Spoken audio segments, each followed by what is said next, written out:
Hello students, good morning. जैसा कि हम लोग सेक्शन 1 कर रहे हैं इन दोनों, और कल हमने प्रशासनिक व्यवहार टॉपिक में निर्णय टॉपिक किया। मैंने बताया निर्णय से यूपीएससी में बहुत क्वेश्चन आते हैं और इस बार हम लोग एक्सपेक्ट कर रहे हैं कि निर्णय पर क्वेश्चन हो सकता है। कल मैं आपके साथ जब क्वेश्चन डिस्कस कर रहा था तो एक स्लिप कर गया था कि 60-62 में भी इस टॉपिक पर क्वेश्चन आया था, और क्वेश्चन ये था कि प्रशासनिक निर्णय पर या निर्णयन पर साइमन के विचारों का परीक्षण करे, उसके निर्णय प्रतिमान में निहित विभिन्न चरणों का उल्लेख करे। अच्छा क्वेश्चन था। इसमें आपको बतलाना है कि साइमन आर्थिक मानव अवधारणा के परिप्रेक्ष्य में जो प्रशासनिक मानव अवधारणा दी है उसके बारे में बतलाना है, उसके परिसीमाएं बतलाना है, और साथ में आपको ये बतलाना है कि साइमन ने निर्णय प्रक्रिया में 3 चरण बतलाए थे, बाद में एक चरण और बतलाए थे जिसको आप कहते हैं बौद्धिक प्रक्रिया, रचना प्रक्रिया, चयन प्रक्रिया और बाद में पुनर्निवेशन प्रक्रिया। और आप बतलाइएगा कि अमूमन आमतौर पर तो हम समझते हैं कि बौद्धिक प्रक्रिया के बाद रचना प्रक्रिया होता है, रचना प्रक्रिया के बाद चयन प्रक्रिया होता है, चयन प्रक्रिया के बाद पुनर्निवेशन प्रक्रिया होता है। लेकिन प्रत्येक स्तर पर, जैसे बौद्धिक प्रक्रिया स्तर हुआ, उस स्तर पर भी फिर वही बौद्धिक मतलब जो श्रृंखला रहता है, कह सकते हैं बौद्धिक प्रक्रिया, रचना प्रक्रिया, चयन प्रक्रिया, पुनर्निवेशन प्रक्रिया, फिर उसके भी प्रत्येक चरण में वही श्रृंखला रहता है। तो इस प्रकार आप देखते हो कि संचार निर्णयन प्रक्रिया में श्रृंखला के अंदर श्रृंखला, wheel with in wheel sequence रहता है। तो जो व्यवस्था ज्यादा पुराना होगा उसमें व्हील्स विद इन व्हील्स की संख्या ज्यादा होगी, और जो व्यवस्था नया होगा उसमें व्हील्स विद इन व्हील्स की संख्या कम होगी। तो नया व्यवस्था में थोड़ा निर्णय लेना आसान होता है, पुराने व्यवस्था में निर्णय लेना ज्यादा डिफिकल्ट होता है, क्योंकि उसमें क्या होते हैं, वेरिएबल्स ज्यादा होते हैं, स्टेक होल्डर ज्यादा हो जाते हैं, कॉम्पोनेंट ज्यादा होते हैं, कॉम्प्लिकेशन बढ़ जाता है और निर्णय लेना कठिन हो जाता है। तो ये देखते होंगे कि छोटा मोटा निर्णय लेने में तो आदमी को कोई खास दिक्कत नहीं होती है, लेकिन जो महत्वपूर्ण निर्णय लेना होता है तो बहुत दिक्कत होती है। क्लियर है? So this is basic point. इस क्वेश्चन को आप लिखना, अच्छा क्वेश्चन है, समझ रहे कि साइमन का विचार देना जो निर्णय के क्षेत्र में, और लास्ट में बतला देना कि साइमन निर्णय प्रक्रिया में 4 चरण जो बतलाए थे उसके बारे में बतला देना। ठीक है, आइए हम लोग टॉपिक टेकअप कर रहे हैं कम्युनिकेशन। कम्युनिकेशन से बीपीएससी में बहुत दफा क्वेश्चन है और इधर इन दिनों क्वेश्चन नहीं आया है, तो इस बार मैं एक्सपेक्ट कर रहा हूँ कि आप कम्युनिकेशन को कर लीजिए। कम्युनिकेशन से इस बार चांसेस है कि क्वेश्चन आ जाए। जैसे लास्ट क्वेश्चन 56-59 में भी देखा गया था, 56-59 में संचार से क्वेश्चन आया था, फिर आप कह सकते हो फिर इधर रुक गया, इधर आना। तो इस तरह आप इस बार उसको कर लीजिए। जहाँ तक मेरे को लगता है ये टॉपिक इम्पोर्टेंट है, संचार। समझ, तो संचार में ज्यादा क्वेश्चन क्या आता है, संचार संगठन का रक्त धारा है, आधुनिक संगठन में संचार के महत्व का बतलाए, आवश्यकता का बतलाए, ये सब टॉपिक पर क्वेश्चन आ जाए। आपको बतला दूं, संचार तो प्रशासन का कह सकते हैं सर्वाधिक महत्वपूर्ण व्यवहार में से एक, जैसे कि पोस्ट कोड में आप देखते होंगे कि आर शब्द रिपोर्टिंग के लिए इस्तेमाल होता है, तो उस हिसाब से संचार का तो हमेशा महत्व रहा है, समझ रहे। लेकिन आप देखते हो आईसीटी के आगमन से, सूचना प्रौद्योगिकी के आगमन से और संचार का महत्व इतना ज्यादा बढ़ गया है कि आप कह सकते हो कि एक नए युग का सूत्रपात हुआ है, जिसे सूचना युग कहते हैं आज के तारीख में, समझ रहे हैं। तो संचार का प्रशासनिक व्यवहारों में जिसमें निर्णय हुआ, नेतृत्व हुआ, मनोबल हुआ, प्रेरण हुआ, उनमें सबसे ज्यादा अगर किसी क्षेत्र में आज के तारीख में विकास हुआ है तो संचार के क्षेत्र में हुआ है, और इस कारण ये टॉपिक पूरी तरह बदल गया और बहुत ज्यादा संभावना पूर्ण बन गया। There is no confusion. तो सबसे पहले बात ये समझ लीजिए कि टॉपिक है प्रशासनिक व्यवहार, और प्रशासनिक व्यवहार में संचार एक महत्वपूर्ण प्रशासनिक व्यवहार हुआ। क्लियर है? इसको विभिन्न विचारक अलग अलग संदर्भ में देखते हैं। ये बोलते हैं रक्तधारा है, ये प्राण शक्ति है, या हृदय है। अगर सब अपने अपने परिप्रेक्ष्य में बिल्कुल सही कहते हैं कि वर्चुअली सपोज आप नेतृत्व करना चाहते हो, अगर संचार नहीं तो नेतृत्व कैसे करोगे? आप निर्णय ले लिया लेकिन संचार नहीं तो उसको आगे भेजोगे कैसे? आप नियंत्रण करना चाहते हो, संचार नहीं तो काम कैसे होगा? आए दिन देखते होगे कि जब एक दिन मोबाइल नेट फेल कर जाता है, एक दिन आप देखते हो कि न्यूज़पेपर नहीं आता है, एक दिन टेलीविजन पर कोई न्यूज नहीं या कोई ब्लैकआउट रहता है, तो कैसा लगता है कि पता ही नहीं लगता आप कहाँ। अभी पिछले दिनों लॉकडाउन जो हुआ था उसमें आप देख रहे होगे, लगता था व्यवस्था रुक गया है, संचार तो व्यापक रूप में प्रभावित हुआ था। वैसे तो आज के तारीख में सूचना प्रौद्योगिकी का पहुंच बहुत ज्यादा बढ़ गया, आपके घर घर पर और पल पल तक आपके पास पहुंचते रहता है। तो वैसी वाली बात नहीं है जो पहले हुआ करती थी, लेकिन फिर भी ये जो संचार का मतलब ये संचार नहीं हुआ, पब्लिक रिलेशन, यातायात रुक गया, ट्रेन रुक गया, हवाई मार्ग रुक गया, मेट्रो रुक गया, तो निश्चित रूप से आवागमन रुक गया, व्यवहार रुक गया, तो निश्चित रूप से प्रभाव तो पड़ ही रहा था। तो संचार का आप समझ सकते हो, एक दिन आपको बोला है कि आपको नहीं बोलना है, खासतौर अगर महिलाओं को बोला जाए कि एक दिन आपको नहीं बोला तो हमें लगता है कि वो पागल ही हो जाएगी, है कि नहीं? कितना मुश्किल होगा भी नहीं बोलना, बहुत मुश्किल है क्या? क्योंकि जब आप बोलेंगे नहीं तो आपकी भावनाएं, आपकी इच्छाएं, आपके जो अंदर चल रहे व्यवहार वो कैसे व्यक्त होंगे? तो संचार तो बहुत इंपॉर्टेंट चीज है। और मैंने बताया पोस्टकार्ड में आर शब्द किसके लिए इस्तेमाल होता है? संचार के लिए इस्तेमाल होता है। बर्नार्ड ने जो संगठन के 3 बुनियादी औपचारिक संगठन के 3 चीज बतलाए थे, उसमें संचार एक महत्वपूर्ण है। बर्नार्ड ने कार्यपालक के 3 कार्य बतलाए थे, उसमें संचार एक महत्वपूर्ण है। तो आप समझ सकते हो संचार के बारे में कुछ मतलब कमतर आंकना किसी मायने में किसी उचित नहीं है। संचार का महत्व बहुत ज्यादा है और ये निरंतर बढ़ता ही जा रहा है कि नहीं? पहले कहते थे रोटी कपड़ा मकान, और रोटी कपड़ा और मकान के साथ मोबाइल में जोड़ दो। आज मोबाइल का युग है, मतलब हर आदमी के पॉकेट में मोबाइल है, और वह आज दूरी की समस्या कोई मायने नहीं रखती है। आज जिस क्षण चाहे वह कहीं भी बात कर सकता है, समझ, कहीं भी मैसेज भेज सकता है, कहीं भी फोटोग्राफ भेज सकता है, तो आप समझ सकते, डॉक्यूमेंट्स भेज सकता है। तो आज के तारीख में सूचना के दृष्टि से आज आदमी जितना एक्सेसिबल है उतना तो पहले कभी नहीं था। तो संचार तो रियली आज के तारीख में महत्वपूर्ण मतलब घटक बन चुका है। लेकिन प्रशासन में क्या मायने रखता है, आज उसी टॉपिक पे हम लोग वर्कआउट करेंगे। जैसे कि आप देख ले बहुत इसमें जो क्वेश्चन ज्यादातर आया है कि प्रशासन प्रबंध का हृदय है, इसकी आवश्यकता बतलाए, महत्व बतलाए, या फिर प्रशासन का रक्तधारा है। ज्यादातर क्वेश्चन इसी तरह का आता है। कह रहा हुआ यूपीएससी में मैंने देखा था कि क्वेश्चन को ट्विस्ट करके पूछते हैं कि जैसे एक बार यूपीएससी क्वेश्चन था कि एक नेता का काम क्या होता है? एक टोली को उत्प्रेरित करना होता है कि नहीं? अपने टोली को उत्प्रेरित करना होता है। तो नेता को अपने टोली को प्रेरित करना होता है, तो इसमें वह संचार का इस्तेमाल करता है। तो इसकी व्याख्या मैस्लो कैसे करते हैं और हार्जबर्ग कैसे करते हैं, यानी 4 टॉपिक को मिलाकर एक ही में क्वेश्चन पूछ किया था।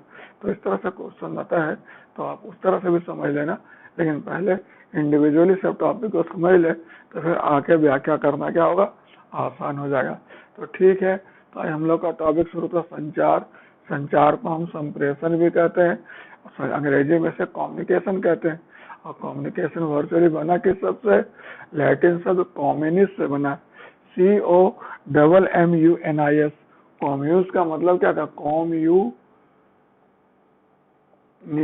कम्युनिस्ट से बना। कम्युनिस्ट का मतलब होता है साझा करना, समझ रहे? साझा करना, टू शेयर समथिंग, समझ रहे? साझा करना, क्लियर है? इसमें क्या होता है? 2 या अधिक व्यक्तियों के बीच ज्ञान का साझा होता है, समझ का साझा होता है, सूचनाओं का साझा होता है, तो उसको हम लोग क्या कहते हैं? कम्युनिकेशन कहते हैं। मेरी बात समझ, जैसे मैं कुछ कह रहा हूँ, आप कुछ सुन और समझ रहे हैं, तो माना जाए कि हमारे और आपके बीच संचार हो रहा है, क्लियर हुआ? तो कम्युनिकेशन का ऐसे तो अगर संचार का मतलब हुआ संवाद देना, सूचना देना, समझ रहे हैं, संप्रेषण करना वगैरह वगैरह। लेकिन ऐसे कम्युनिस्ट शब्द का अर्थ हुआ साझा करना। तो साझा किस चीज का होगा? समझ का साझा होगा, ज्ञान का साझा होगा, विचारों का साझा होगा, सूचनाओं का साझा होगा। तो इस प्रक्रिया को हम क्या कहते हैं? संचार कहते हैं। संचार को विभिन्न विचारकों ने अलग अलग शब्दों में परिभाषित भी किया है, समझ रहे हैं? तो आप 2-4 परिभाषा तो देख लेना। जैसे किथ डेविस का परिभाषा बहुत इंपॉर्टेंट है। किथ डेविस क्या कहता है? किथ डेविस कहता है कि संचार एक व्यक्ति से दूसरे व्यक्ति तक सूचना और समझ हस्तांतरित करने की प्रक्रिया है। एक व्यक्ति से दूसरे व्यक्ति तक सूचना और समझ हस्तांतरित करने की प्रक्रिया को हम क्या कहते हैं? संचार कहते हैं। समझ रहे? कुंज और ऑर्डिनल का भी डेफिनेशन दोगे तो अच्छा है। तो कुंज और ऑर्डिनल कहता है कि संचार जो होता है, समझ रहे, किसके माध्यम से होता है? यह जो होगा शब्द हुआ, अक्षर हुआ, प्रतीक हुआ, संवाद हुआ, समझ रहे, इत्यादि के द्वारा अंतः क्रिया है। समझ रहे हैं? इंटरकोर्स है, अंतः क्रिया है, जो जिसमें क्या होता है? जिसमें एक व्यक्ति, जो संगठन का एक व्यक्ति या संगठन का एक सदस्य दूसरे सदस्य के साथ क्या करता है? अर्थ अथवा समझ का साझा करता है। तो संगठन का एक सदस्य दूसरे सदस्य के साथ अर्थ और समझ का साझा कर रहा होता है। उसमें जो शब्द हुआ, अक्षर हुआ, प्रतीक हुआ या फिर संवाद हुआ, उसके कहते हैं द्वारा अंतः क्रिया के प्रक्रिया को हम क्या कहते हैं? संचार कहते हैं। मेरी बात समझ रहे हैं? तो शब्दों के माध्यम से संवाद, कहते हैं संवाद के माध्यम से, प्रतीक के माध्यम से, अक्षर के माध्यम से संगठन के एक सदस्य द्वारा दूसरे सदस्यों को अर्थ व समझ हस्तांतरित करने में अंतः क्रिया जो हुआ, उसी को हम क्या कहते हैं? संचार कहते हैं। जैसे एक डेफिनेशन और देखो, मिलेट का डेफिनेशन बड़ा इंपॉर्टेंट है। मिलेट क्या कहता है? संचार साझे उद्देश्य का साझा समझ। साझा उद्देश्य का समझ रहे? साझा उद्देश्य एक ऐसा उद्देश्य जिसका साझा आप भी करो और मैं भी कर रहा हूँ, जो हमारे के बीच में साझा हो रहा उद्देश्य, उसका साझा समझ है, तो उसके बारे में मुझे भी जानकारी है और आपको भी जानकारी, तो उसे हम क्या कहेंगे? कम्युनिकेशन कहेंगे। उसी प्रकार एक डेफिनेशन इनका भी ले लो, लुईस एलन का। लुईस एलन क्या कहता है कि संचार के अंतर्गत वे सभी घटक सम्मिलित हो जाते हैं जब संगठन का एक व्यक्ति दूसरे के साथ क्या करना चाहता है? दूसरे के मस्तिष्क में समझ उत्पन्न करना चाहता है।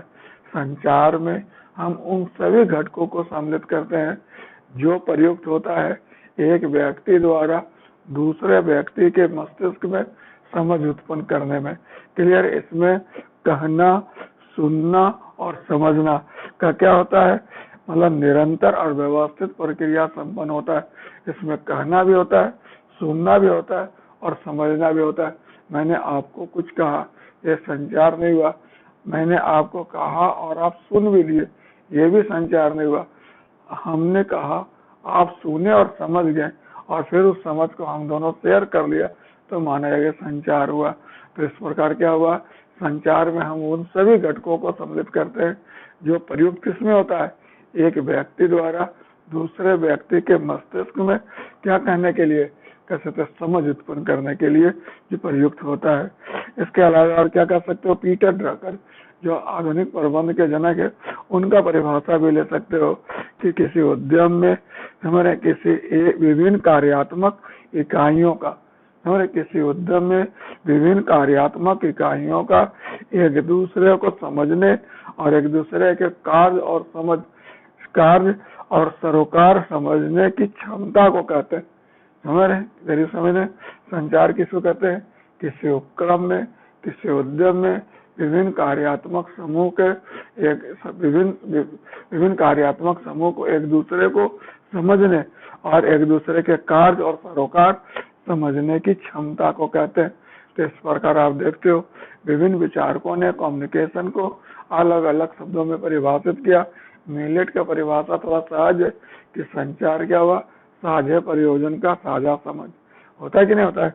ऐसे सब डेफिनेशन अलग अलग आयाम पर विचार कर रहा है, लेकिन इससे क्या क्लियर हो रहा है?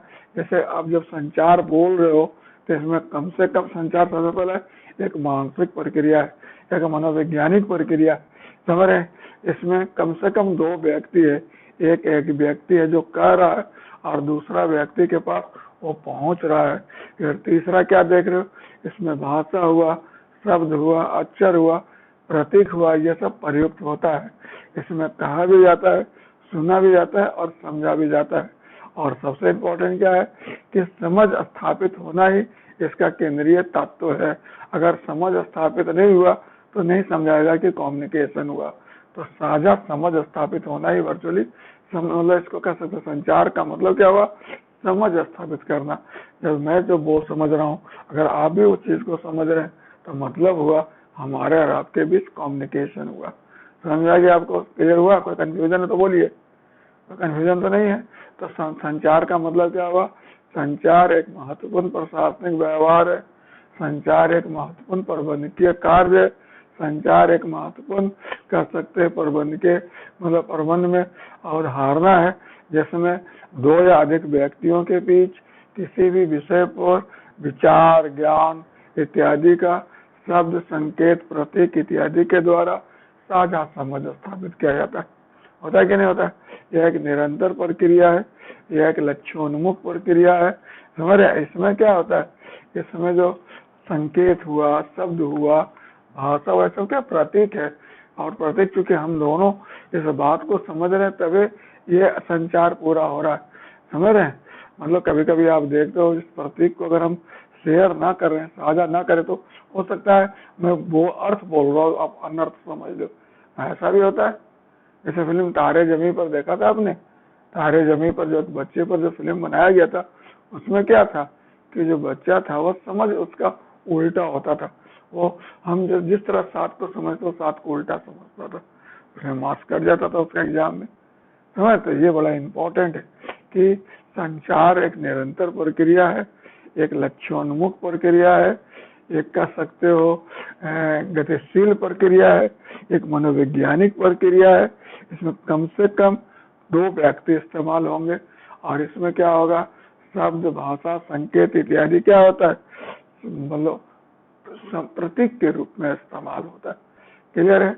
और यह जो होता है द्विमार्गी है, एक तो इधर से गया उधर से आया। क्लियर? और सबसे इंटरेस्टिंग क्या है, इसका मेन उद्देश्य क्या है, इसका सार क्या हुआ, साझा समझ स्थापित करना हुआ। Very no confusion? समझ आ गया आपको? तो अभी हम लोग जरा देखते हैं कि संचार का, अच्छा बीपीएससी में एक दफा क्वेश्चन आया था और इम्पोर्टेंट क्वेश्चन ये, संचार का आवश्यकता और संचार का महत्व दोनों पूछ दिया।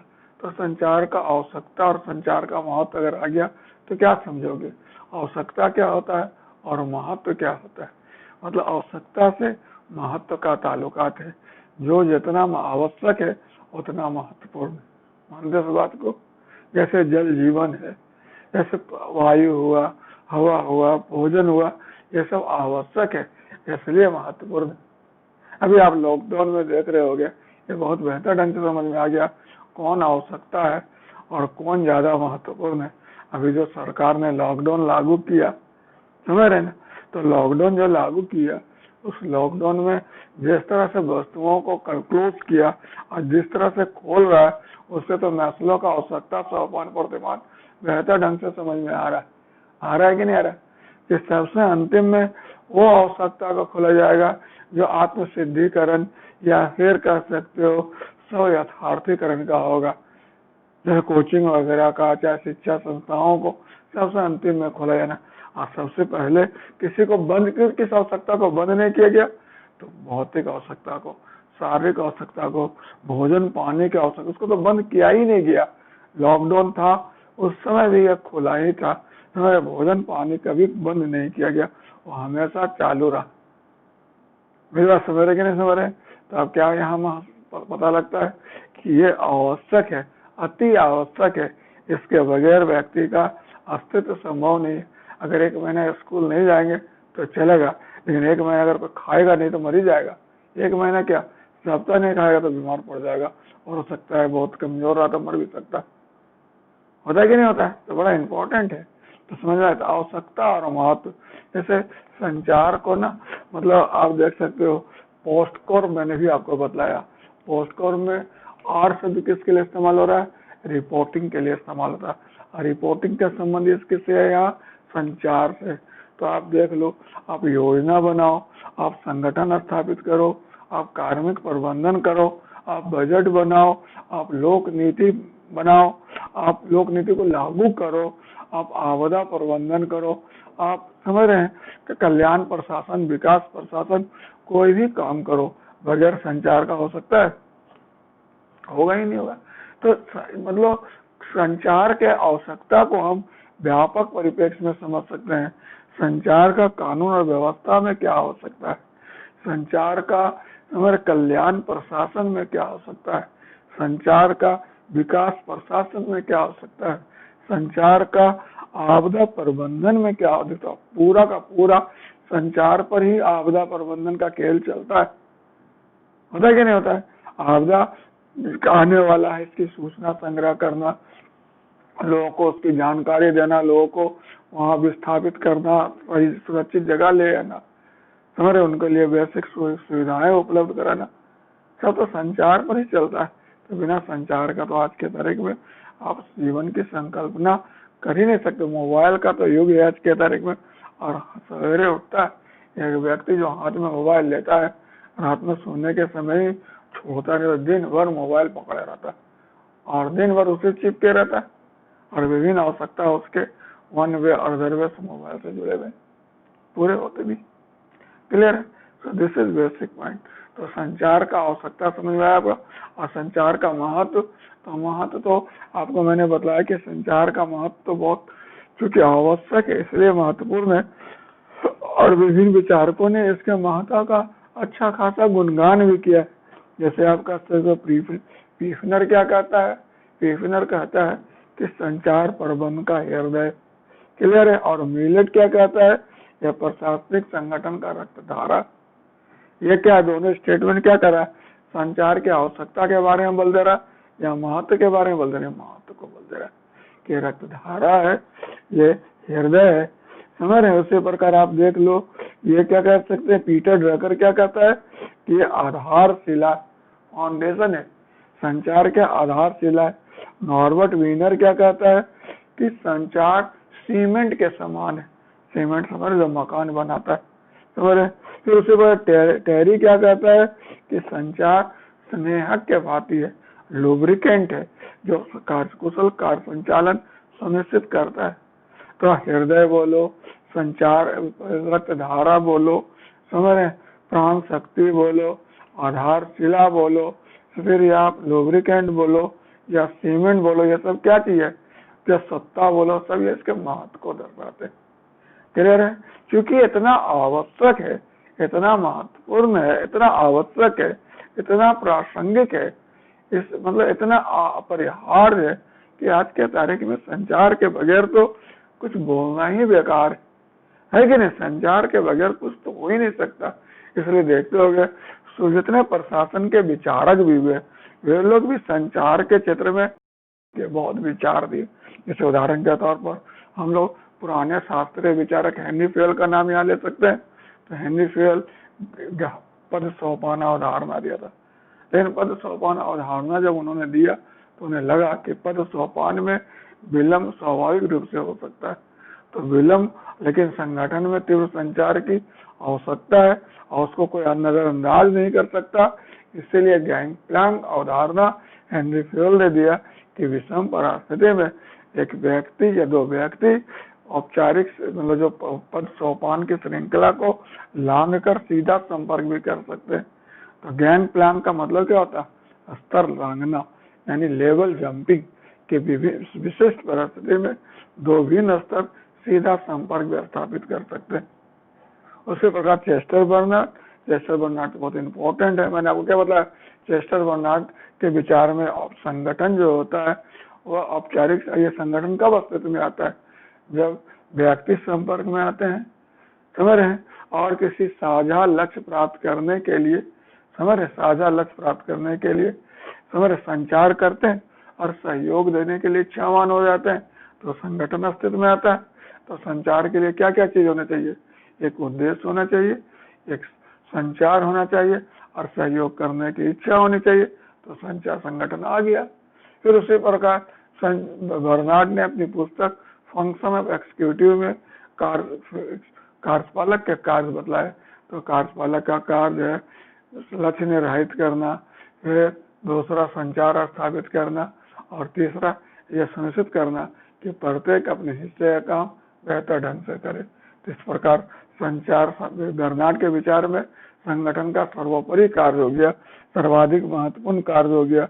उन्होंने क्या बताया कि संगठन जो है में संचार क्या होता है, एक गतिशील ताकत हुआ, मतलब सर्वाधिक महत्वपूर्ण घटक हो गया और संगठन के संरचना का क्या है, निर्धारक है। जैसा संचार होगा संगठन वैसा ही हो जाएगा। मेरी बात समझ रहे? जैसा संचार वैसा संगठन। यदि संचार केंद्रीकृत तो संगठन भी केंद्रीकृत, अगर संचार विकेंद्रीकृत तो संगठन भी विकेंद्रीकृत। बर्नार्ड और क्या बोलते हैं, बोलते हैं कि संचार के बगैर, समझ रहे हैं, संगठन के मतलब कह सकता है किसी संगठन के आधार के रूप में किसी उद्देश्य को अपनाने की संभावना लगभग खत्म हो जाएगा।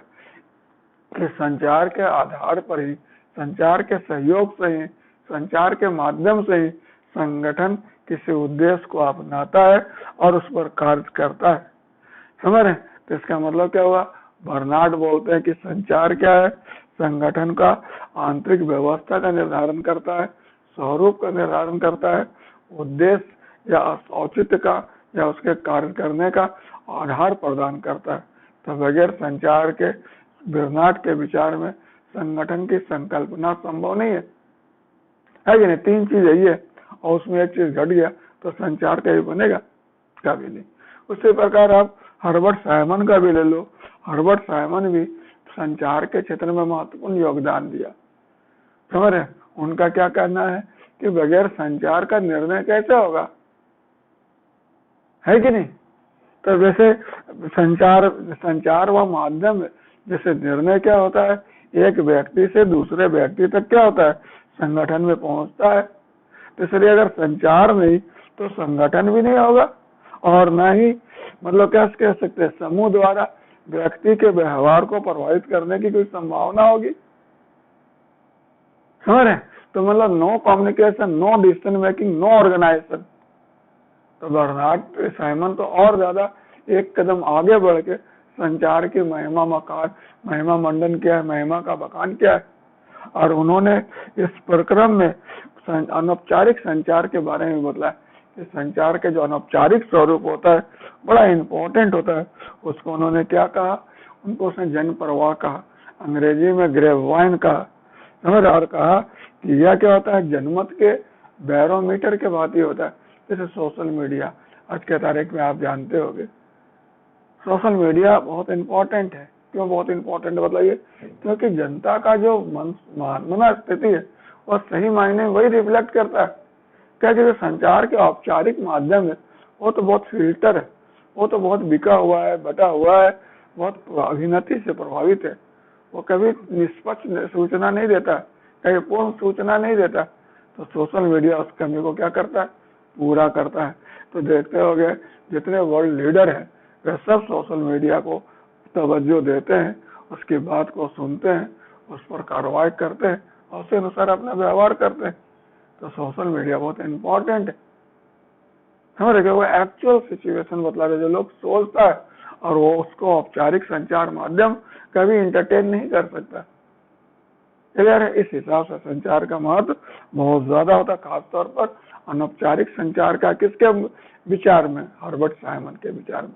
तो हर्बर्ट साइमन ने औपचारिक संचार को निर्णय के साथ जोड़कर बतलाया और बोला कि अगर संगठन नहीं तो, अगर संचार नहीं तो निर्णय भी नहीं, अगर संचार नहीं तो संगठन भी नहीं, और न ही समूह द्वारा व्यक्ति के व्यवहार को प्रभावित करने की कोई संभावना के लिए। और उन्होंने साथ में अनौपचारिक संचार के बारे में बतलाया, जिसे उन्होंने जनमत का बैरोमीटर कहा, फिर दबाव बतलाता है वायु का। अंत में नॉर्बर्ट वीनर ये भी संचार के क्षेत्र में वर्कआउट किए और साइबरनेटिक्स अवधारणा प्रतिपादित किए। साइबरनेटिक्स नाम सुने हो? आज के तो हम लोग साइबर के युग में जीते हैं, तो साइबरनेटिक्स तो जानते हैं। साइबरनेटिक्स तो साइबरनेटिक्स जो है ना वर्चुअली ग्रीक वर्ड काइबरनेटिस से बना है। काइबरनेटिस मतलब क्या होता है, सेल्फ स्टीयरिंग, स्वचालित, अपने आप जो चलते रहता है उसी को काइबरनेटिस कहते हैं। तो उन्होंने क्या संचार को बतलाया है, उन्होंने संचार को संगठन में एंटी मतलब क्या बतलाया है, मतलब क्या नेगेटिव एंट्रोपी बतलाया। उन्होंने कहा है कि संचार प्रणाली के रूप में संगठन की प्रवृत्ति क्या होती है, बतलाओ। प्रणाली के रूप में संगठन की प्रवृत्ति आत्मनाश की होती है, विखंडन की होती है, खत्म होने की होती है। और संचार क्या करता है, नेगेटिव एंट्रोपी के रूप में उस प्रवृत्ति को रोकता है। मेरी बात समझ रहे हैं? तो संचार बहुत इंपॉर्टेंट है। संचार क्या करता है, वह एंटीडोट का काम करता है तुम्हारे एंट्रोपी टेंडेंसी में और संगठन में आत्मनाश की प्रवृत्ति से। देखो, अगर सपोज करो माने दो दोस्त हैं, पति पत्नी है, दोनों के बीच संचार है, बातचीत है, तो संभावना ही संभावना है।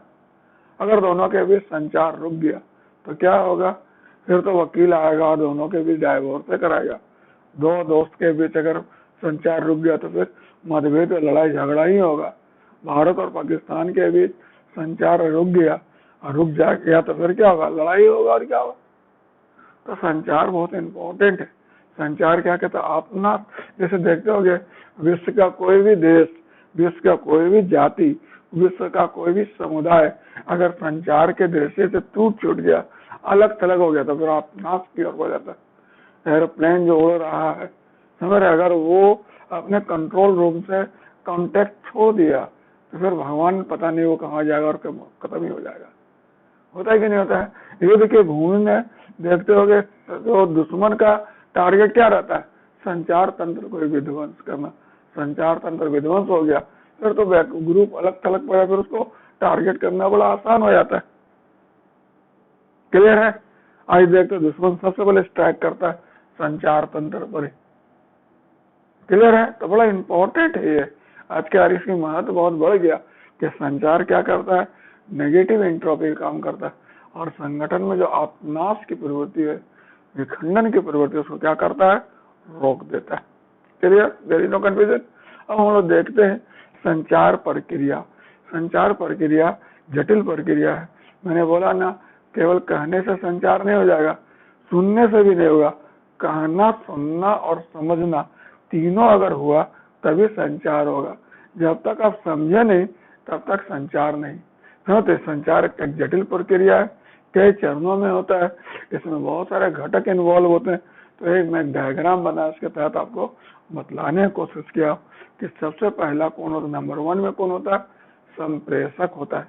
संप्रेषक का मतलब क्या होता है, वह संचार का स्रोत होता है, वह संचार का आरंभ करता होता है। उसके पास कुछ ज्ञान होता है, कुछ विचार होता है जिसका वह साझा करना चाहता है। इसके लिए वह मानसिक रूप से तैयार भी हो गया होता है और उसको क्लासिफाई कर रखा होता है कि किस चीज को भेजना है, किस जानकारी को भेजना। तो पहला कौन हो गया, संप्रेषक हो गया, वो तैयार हो गया संप्रेषक। दूसरा क्या करेगा, फिर उसको कूटीबद्ध करेगा। कूटीबद्ध का मतलब क्या होता है, इनकोडिंग करना। इनकोडिंग का मतलब क्या हुआ, बोधगम भाषा, शब्द, संकेत इत्यादि में उसको रूपांतरित करना। तो इनकोडिंग बहुत जरूरी है। इनकोडिंग करते समय आप दूसरे के, सामने वाले के विचार, पारस्परिकता पर विचार कर ले। अगर आप उसको ध्यान में रखकर बगैर इनकोडिंग करेंगे तो कम्युनिकेशन पर्पस खो देगा। जैसे सपोज करो हम लोग बच्चों के लिए कुछ बोलते हैं तो उसके तुतला कर बोलते हैं, उसका जो सब बोध समझता वही बोलते हैं। बच्चा, जैसे छोटा बच्चा को बोले मम पिएगा, मम मम मम, वो पानी समझता है। होता है क्या नहीं होता है? So this is basic point. तो इनकोडिंग बहुत इंपॉर्टेंट है। इनकोडिंग करते समय आपको काफी ध्यान रखना है और सामने वाले पर ध्यान रखना है कि आप जो शब्द का इस्तेमाल कर रहे हो, जिसको इनकोड कर रहे हो, और समझ पाएगा कि नहीं। मैं आपके साथ भी क्लास ले रहा हूँ, हिंदी और इंग्लिश में लेता, अगर फ्रेंच में और जर्मन में बोलने लगूँ तो वो वैसे तो जर्मन फ्रेंच मेरे को आता नहीं, लेकिन बोलने में तो आप फायदा होगा, आप समझ ही नहीं पाओगे। क्लियर है? So this is basic point. जब आप सब कूटीबद्ध हो गया तो फिर तीसरा क्या हो गया, वो संवाद बन गया।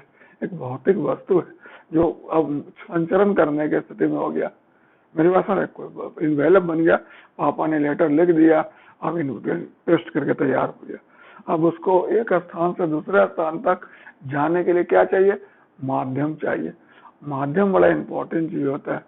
माध्यम मतलब जो संचार को एक स्रोत से दूसरे स्रोत तक ले जाता है। संचार का माध्यम का चयन करने में हम अक्सर कोताही बरतते हैं, अगर उचित माध्यम का हम अक्सर चयन नहीं कर पाते।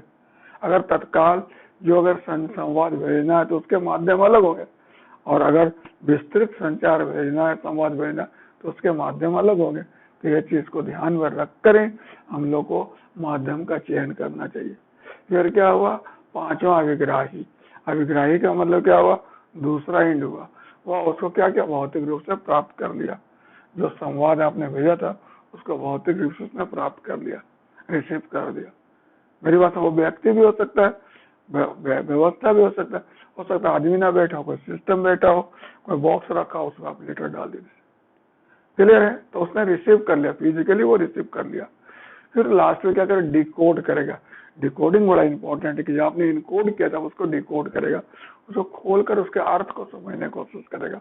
ये बड़ा इंपॉर्टेंट, जिस तरह इनकोडिंग इंपॉर्टेंट है उस प्रकार डिकोडिंग भी इंपॉर्टेंट है।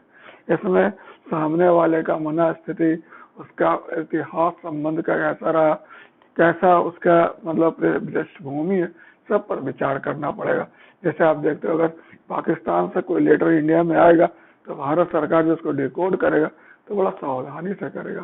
चाइना से कोई पत्र आता है तो भारत सरकार उसको डिकोड करेगा तो बड़ी सावधानी से करेगा, क्योंकि चाइना के साथ भारत के संबंध बड़ा मतलब असहज रहे हैं कई दफा, समझ रहे हैं। तो डिकोडिंग बड़ा इंपॉर्टेंट होता है कि आप जल्दीबाजी से आप देखते होगे, मम्मी का लेटर आता है या पापा का लेटर, उसको डिकोड करने आपको ज्यादा दिक्कत नहीं होता।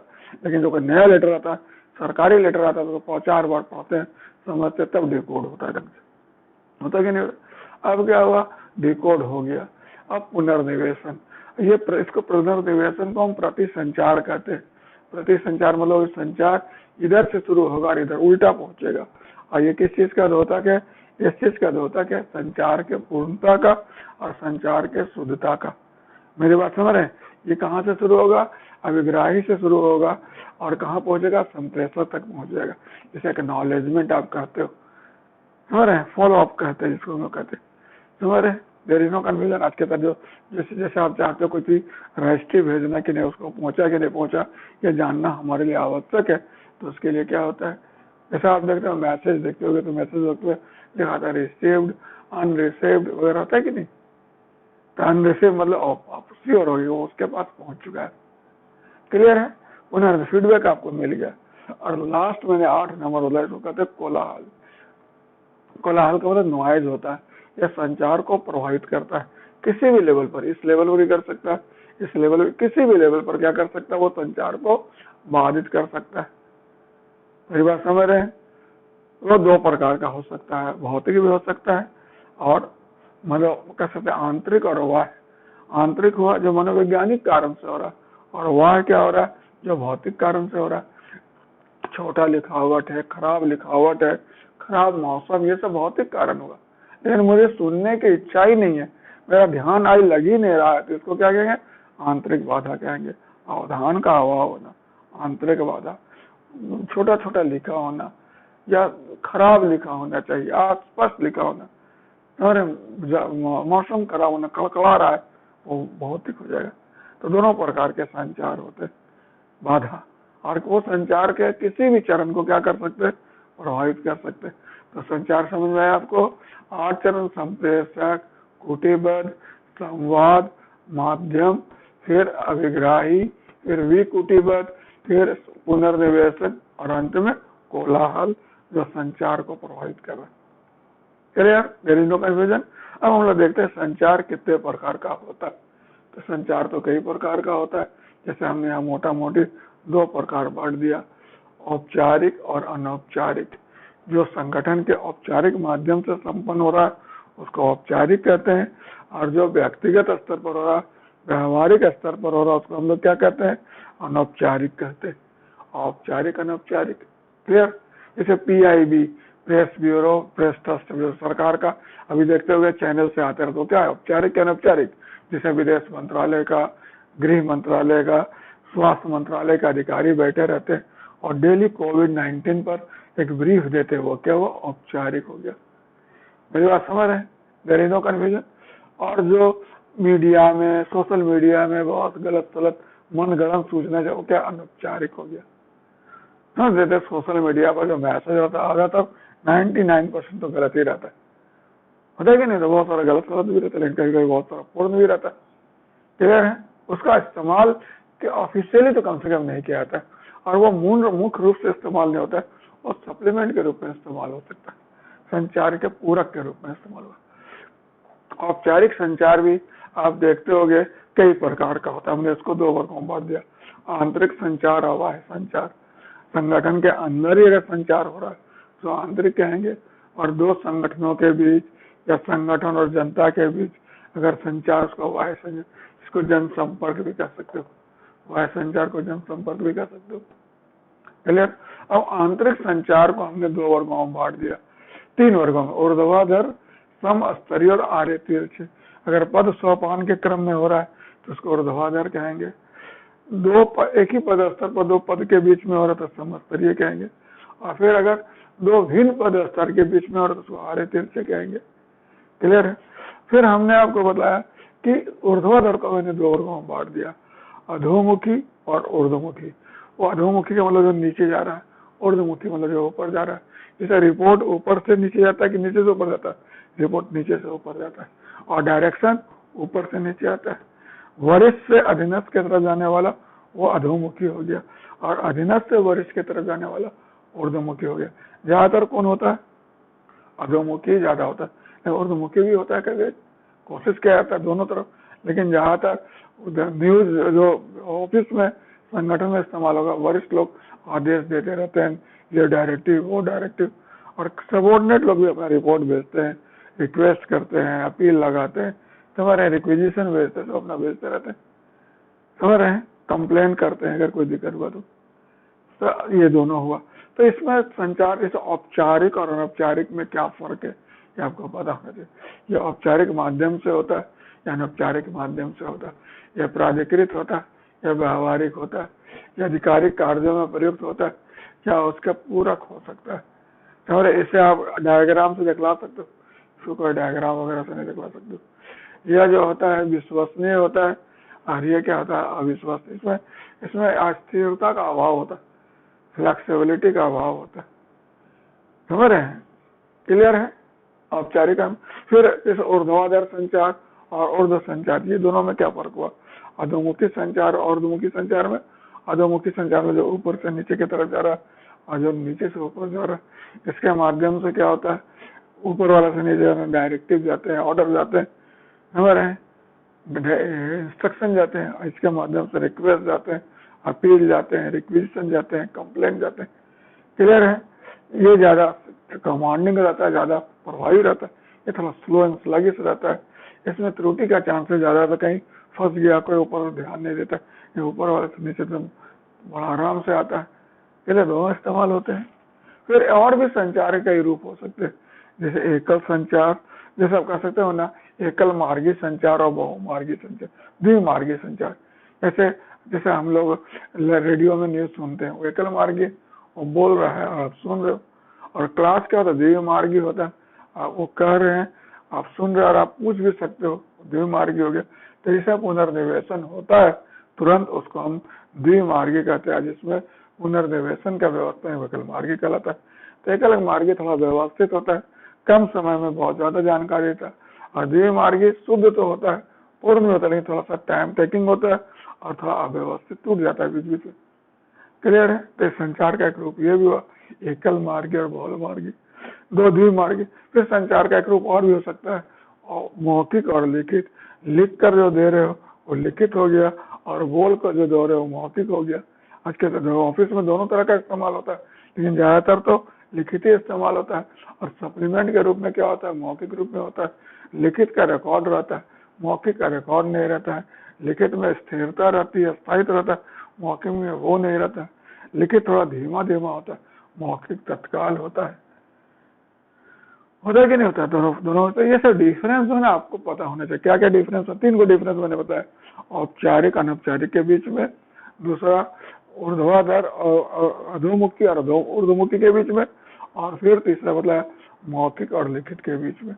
हमारे तीनों संचार के अंतर आप थोड़ा देख सकते हो अगर मन है तो। क्लियर है? मैंने औपचारिक संचार अनौपचारिक संचार का कुछ रूप बतलाया। जो ऊपर वाला ये औपचारिक संचार का रूप है और नीचे वाला क्या अनौपचारिक संचार का रूप है। ये वृत्त हुआ, ये श्रृंखला हुआ, ये वाय आकृति हुआ, ये तारा हुआ, स्टार आकृति। इसमें ये जो है ना पूर्ण विकेंद्रीकृत संचार, क्योंकि ऐसे ऐसे पूरा घूम रहा है।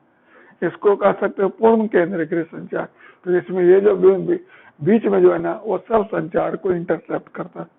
और इन दोनों के बीच में जो हुआ ये सापेक्षिक रूप से विकेंद्रीकृत हुआ, ये सापेक्षिक रूप से केंद्रीकृत हुआ। विकेंद्रीकृत संचार में क्या होगा कि सब अपने अपने स्तर पर काम कर रहा है, कोई एक दूसरे को जरूरी नहीं कि थर्ड क्वेश्चन होगा। लेकिन ये संचार में तो आप देखो कोई भी भिन्न दो स्तर अगर कम्युनिकेट करता है तो ये सी बीच में अगर है तो इन्वॉल्व होगा ही होगा। तो इसको सेंट्रलाइज कहते हैं, इसको डिसेंट्रलाइज कहते हैं। अधीनस्थों के दृष्टि से ये बेहतर माना जाता है और नेतृत्व के दृष्टि से ये बेहतर माना जाता है। क्लियर है? There is no confusion. अब ये जो मैंने बतला ये अनौपचारिक संचार, अनौपचारिक संचार के बारे में किट डेविस, साइमन वगैरह ने बहुत बेहतर ढंग से बतलाया कि बोला ये जो होता है अनौपचारिक संचार जो होता है एक स्वाभाविक प्रक्रिया समूह में जमा होगा। अनौपचारिक संचार तो बनेगा, आप इसको रोक नहीं सकते हो, इसको आप काट नहीं सकते, इसको दबा नहीं सकते, इसको छुपा नहीं सकते हो। मेरी बात समझ रहे हैं? इसको बास्केट में छुपाया नहीं जा सकता। अब मैं क्लास लेता हूँ, आपके साथ मेरे संबंध समझ रहे हैं, तो आप मेरे बारे में जो धारणा रखते हैं मैं उसको छुपा नहीं सकता, उसको दबा नहीं सकता, उसको कहीं मतलब किसी तरह से उसको रोकने का काम मेरे से नहीं हो सकता है। तो स्वाभाविक प्रक्रिया, अच्छा रहेगा तो लोग अच्छा बोलेंगे, खराब रहेगा तो खराब बोलेंगे। होता है कि नहीं होता है? There is no confusion. तो अनौपचारिक संचार तो होता ही, लेकिन अनौपचारिक संचार भी कई प्रकार का होता है। मतलब एकल लड़ी, संभाविता, गपशप और समूह। ये एकल लड़ी का मतलब जो सिंगल स्टैंड जैसा, ये लगभग औपचारिक संचार जैसा ही काम करता है, ऊपर से नीचे तक आता है।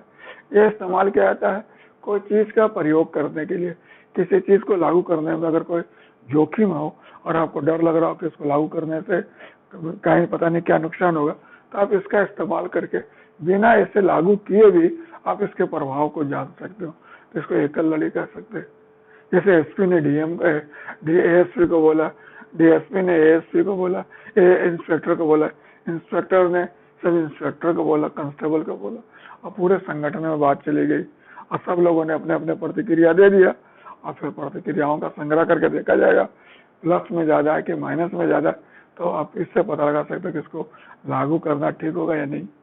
संभाविता में क्या होता है कि एक व्यक्ति जैसे मेरे पास कोई संचार आया, समझ रहे, तो मैं अनायास ढंग से मतलब रेंडमली किसी को बोला किसी को नहीं बोला, तो इसको कहते हैं संभाविता।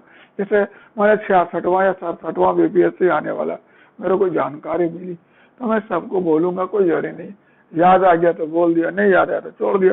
किसी को हम लोग कहते हैं प्रोबेबिलिटी। और गपशप ये होता है कि मैं अगर मेरे पास न्यूज है तो मेरे संपर्क में आने वाले हर आदमी को मैं बोल रहा हूँ, इसको गपशप कहते हैं। मेरी बात समझे सर, सपोज करो 64वां में उसका रिजल्ट आ गया, तो जिसको मैं बोला अरे 64वां पता है 64वां का रिजल्ट आ गया, जो जिसको तिसको सबको बोलते फिर रहा हूँ, तो गपशप हो गया। और समूह का मतलब क्या होता है? क्लस्टर। एक्चुअली होता है संगठन में सब कोई आपका दोस्त नहीं होता और सब कोई आपका दुश्मन भी नहीं होता, तो आप संचार केवल उसी को देते हो जो आपके क्लोज होते हैं। और ये तो आज के तारीख में बड़ा इंपॉर्टेंट है, जो आज सोशल मीडिया या समाज में आज के तारीख में जो लोगों के मनस्थिति है, कौन क्या अंदर सोचता है पता ही नहीं लगता। तो इस परिस्थिति में कई दफा तो सार्वजनिक स्थल पर आप कोई विचार दे भी नहीं सकते हो, समझ रहे, तो उसमें हम थोड़ा सतर्क रहना पड़ता है। कुछ बोलने के पहले पता नहीं सामने वाला उसको क्या समझ ले। इसलिए क्या होता है, जब मेरे पास कोई संचार होगा तो मैं केवल उन लोगों को बोलूंगा जो मेरे क्लोज होंगे और विश्वसनीय होंगे, सबको नहीं बोलूंगा। आज के तारीख में तो खास तौर पर यह देखने को मिलता है, नहीं तो अर्थ का लोग अनर्थ निकाल लेते। क्लियर है? So this is basic point. इसलिए फेसबुक में भी देखते होंगे कि जो लोग वही लोग रहते जो उसके ग्रुप के लोग होते, लाइक माइंडेड होंगे, अनलाइक माइंडेड या छोड़ देंगे या छुड़ा दिए जाएंगे, होता है कि नहीं? जुड़ेंगे ही नहीं। भक्तों का अलग देखते होगे, आज के तरीके चमचों का अलग देखते होगे, और मतलब इस तरह से कहने का मतलब है कि नहीं? So this is basic point. समझ में आया आपको? उधर को कंफ्यूजन नहीं, तो ये औपचारिक हुआ, ये अनौपचारिक हुआ, और इसको ये क्या कर, इसको ये पूरा कर रहा, दोनों इस्तेमाल होता है संगठन में। तो संचार से संबंधित मैंने आपको जो बतलाया उससे कुछ क्लियर हुआ कि संचार संगठन में रियली बहुत महत्वपूर्ण अवधारणा है, बहुत व्यापक अवधारणा है। इसका संचार पर, संगठन पर गहरा प्रभाव है। संचार है तभी निर्णय है, संचार है तभी नेतृत्व है। देखते होगे जितने लोग हैं, जैसे अच्छे अच्छे नेता, उनके संचार कौशल को देखोगे तो आप उंगली दांत तले उंगली जाओ, कितना अच्छा बोलते हैं। इतने मेरे प्यारे 125 करोड़ देशवासी, 130 करोड़ देशवासी, जब मोदी जी बोलते हैं तो सबके दिल में तरंग एक साथ लगता झंकार पड़ जाता है। इतना जबरदस्त कम्युनिकेशन स्किल इनका होता है कि नहीं होता है। तो और भी विश्व बहुत सारे नेता है, सबका कम्युनिकेशन स्किल बहुत स्ट्रांग होता है। और अगर आप में कम्युनिकेशन स्किल नहीं है तो आप नेता तो कम से कम नहीं बन सकते हो। तो नेता बनने के लिए मनमोहन सिंह में कम्युनिकेशन स्किल बहुत कमजोर था, इसलिए बहुत उनके मतलब उस तरह का जन अपील नहीं बन पाता था। क्लियर है? So this is basic point. तो संचार में बहुत मतलब आवश्यक है, अपरिहार्य, और संचार के बगैर तो न संगठन, न नेतृत्व, न निर्णय, न कुछ प्रभावकारिता। लेकिन संचार इतना आसान भी नहीं, इसके मार्ग के बहुत सारा बाधा होता है, तरह तरह का मतलब हिंड्रेंस है, बैरियर है। तो क्या क्या बैरियर है? अगर मैं बोलूं बैरियर तो एक ही है, जो कोलाहल कहते हैं, जो संचार को प्रभावित करता है। समझ रहे? लेकिन संचार वो भी कई प्रकार का कोलाहल हो सकता है। तो क्या होगा, जैसे भाषा संबंधी कोलाहल। तो भाषा संबंधी कोलाहल मतलब हम लोग जब बोलचाल करते हैं संचार में, तो भाषा कैसा इस्तेमाल करते हैं। कई दफा तकनीकी शब्दों का प्रयोग से, जार्गन शब्दों के प्रयोग से संचार प्रभावित हो जाता है। जैसे देखो, शब्द विषय, दो प्रकार का शब्द हम लोग यूजुअली प्रयुक्त करते हैं। एक होता है विस्तार मूलक शब्द और एक होता है विषय भाव मूलक शब्द। जैसे लोक प्रशासन बोलते थे, विस्तार मूलक शब्द हुआ। पवेड या पीए बोले तो भाव मूलक हुआ। पीए बोलेंगे तो खैर वही लोग समझेगा जो उसको जान रहा होता, सब नहीं समझ रहा होगा। पीके जैसे फिल्म आया था, देखा था, तो पीके का हरियाणा में क्या समझ, पीके हो गया, वो होता है कि नहीं होता है। तो दिस इज बेसिक पॉइंट। ये भाव मूलक हुआ और विस्तार मूलक विस्तार से बदलाया। क्लियर है? This is basic point. तो ज्यादातर संगठन में भाव मूलक और तकनीकी शब्दों के प्रयोग करने से क्या होता है, संचार बाधित होता है। दूसरा क्या होता है, आदर्शात्मक बाधा। मतलब हर आदमी का पृष्ठभूमि अलग होता है, हर आदमी का मूल्य प्रणाली अलग होता है, हर आदमी का समझ रहना, सोचने का तरीका, बात व्यवहार करने का तरीका अलग होता है। तो उस हिसाब से आदर्शात्मक बाधा उत्पन्न हो जाती है।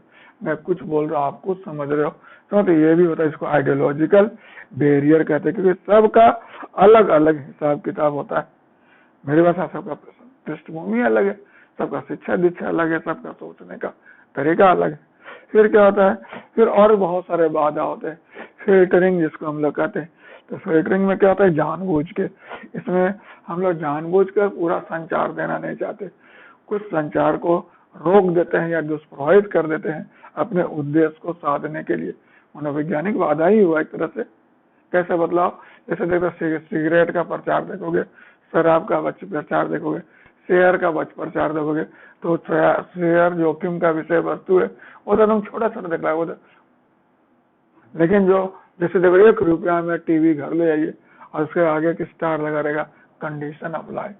तो ये जानबूझ के ऐसा किया जाता है ताकि 1 रुपया लोग देखेगा, स्ट्राइक करेगा, फिर उसको पढ़ेगा ही पढ़ेगा। तो इसको फिल्टरिंग कहते हैं कि इसमें जानबूझकर पूर्ण और समझ रहना सही समाचार को क्या कर दिया जाता है, रोक दिया जाता है, कुछ कारण से, विज्ञापन के कारण से, ध्यान आकर्षित करने के कारण। डॉगमेटिज्म का मतलब क्या, रूढ़िवादिता।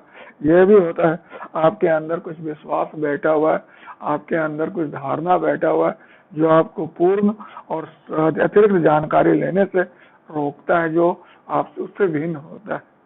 जैसे भक्त लोग है, जितने चमचा लोग, जितने लोग आज की तारीख में, वैसे कहना तो क्लास में उचित नहीं होगा, लेकिन आज के तारीख में, आजकल तो अभी सुप्रीम कोर्ट का जज बोल रहा था भक्त और अर्बन नक्सलाइट के बारे में। तो कहने का मतलब जैसे ये सब जो है कि अगर भक्त के बारे में अगर एंटी मोदी ज्यादा बोलेगा, सुनना ही नहीं चाहेगा, समझना ही नहीं। कितना बेचारे मीडिया में बैठे हुए जो बुद्धिजीवी लोग हैं, समझा कर हार गए बुद्ध भक्त लोग को कि समझिए, वास्तविकता समझिए, आपको चीट किया जा रहा है, आपको मोदी बरगरा, कोई सुनने के लिए तैयार ही नहीं। ये क्या, ये डोगमेटिज्म है कि उसके अंदर ऐसा धारणा बैठा हुआ है, बिलीव बैठा हुआ है, जो उसको कोई ऐसा सूचना सुनने से रोक दे रहा है जो उनके विचारों से मेल नहीं खाता है। नेक्स्ट क्या होता है, हेलो अफेक्ट्स इसको कहते हैं। ये होता है द्विमूल्यों के कारण होता है, टू, जिसमें एक व्यक्ति केवल दो चीज जानता, अच्छा या बुरा, खराब या फिर सही, ये सब, तीसरा चीज जानता ही नहीं। तो जैसे, लेकिन व्यवहार में सब चीज ऐसा थोड़े होता है, अच्छा बुरा, गोरा और काला, अधिकांश लोग तो सांवला होता है।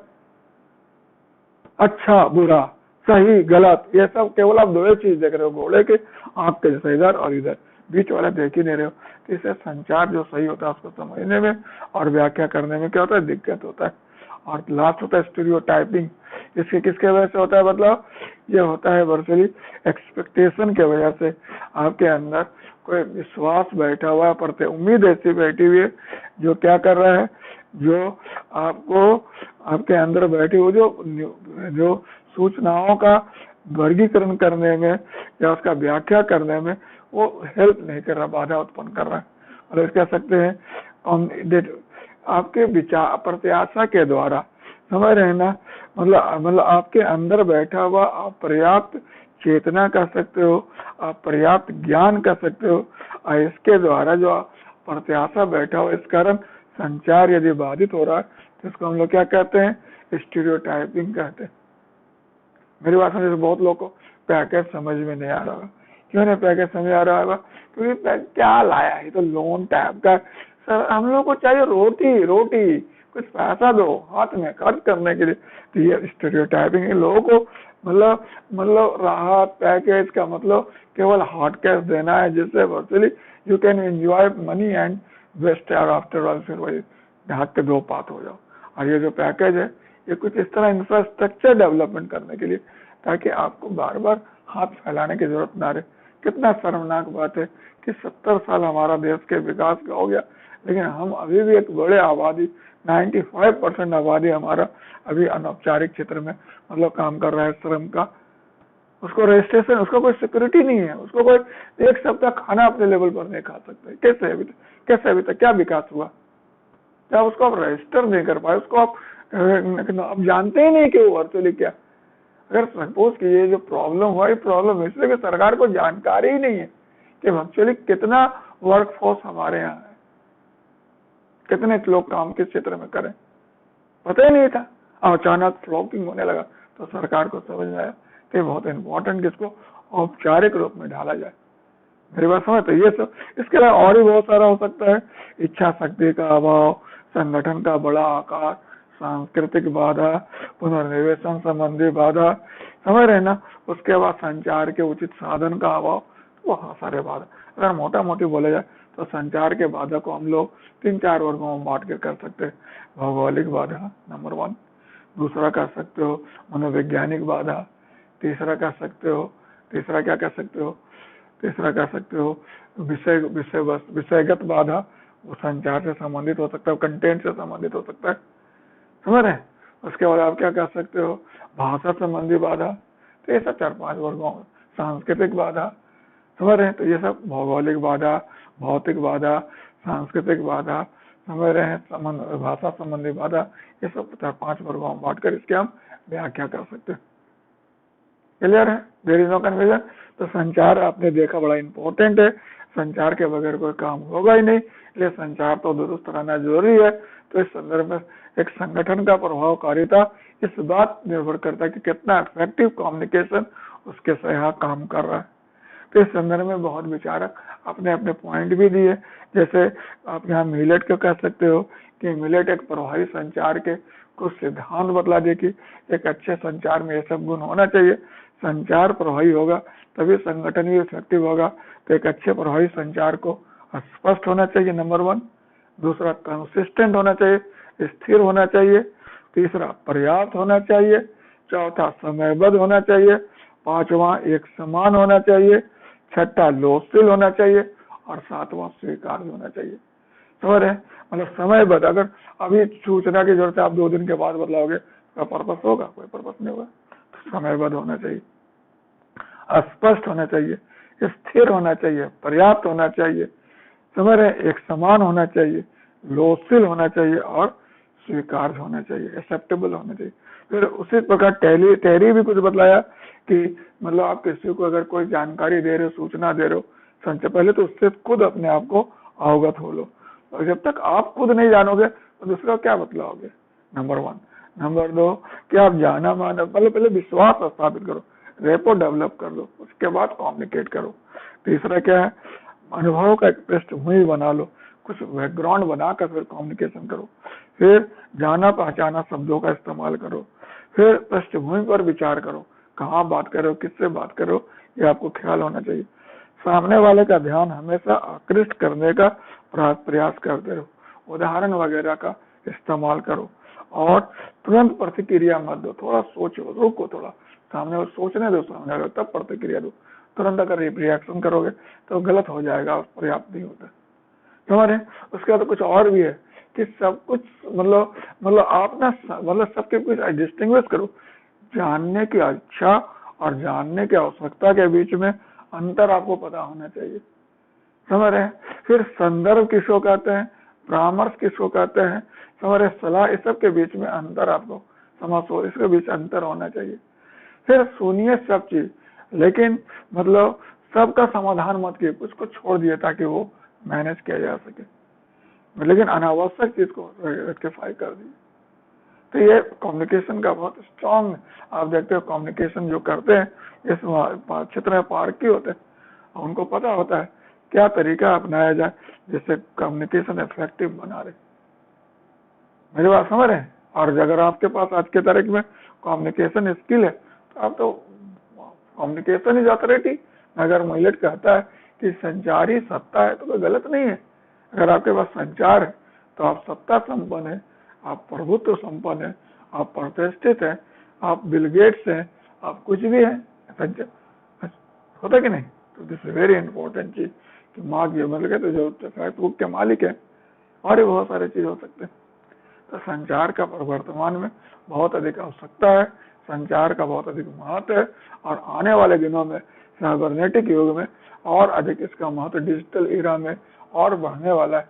तो संचार का संभावना बढ़ता ही जा रहा है, और उसका प्रबंध पर, प्रशासन पर प्रभाव निरंतर बढ़ने के क्रम में। क्लियर है? तो आज जो है इसको सीमा में बांधना संभव नहीं है, बल्कि स्वागत करिए आगे आने वाले परिवर्तनों का और नवाचार का। Okay, so this is basic point. तो आप एक आंसर मेरे को लिख के दिखलाइएगा जो बीपीएससी में कभी आया है, जैसे पिछले बार जो क्वेश्चन आया था उसी का आप आंसर लिख के लेते आइएगा। जो ये अच्छा क्वेश्चन मेरे को लग रहा है जो एक बार आया था, जो बीपीएससी क्वेश्चन जो है इसी का आंसर आप लिख के लाइएगा कि आधुनिक लोक प्रशासन में संचार के महत्व और आवश्यकता को स्पष्ट करें। ठीक है, इसी को आप लेकर आइएगा। तुम्हें अगर किसी तरह कोई दिक्कत होगा तो आप मेरे से कांटेक्ट कर सकते हैं। पहुंच के जो कि ऑल द बेस्ट, एंजॉय।